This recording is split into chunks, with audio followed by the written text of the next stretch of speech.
دل کی اصلاح ہی در حقیقت اسلام کی پہلی ترجیح ہے۔ ایک بندہ دل کا گندہ ہو،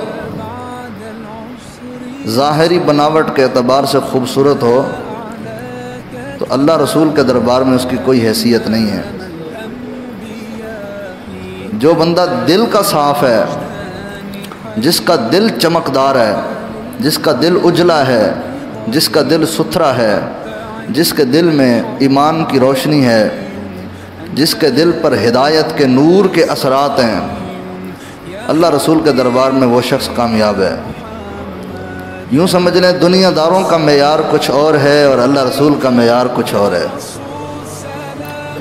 دنیا دار دیکھتے ہیں کہ کپڑے اچھے ہیں کہ نہیں، سادہ لفظوں میں پنجابی میں کہتے ہیں بوتھی سونی ہے کہ نہیں،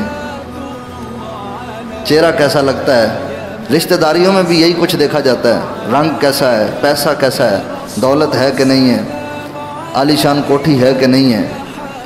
لیکن اللہ رسول کے دربار میں ان چیزوں کی کوئی حیثیت نہیں ہے۔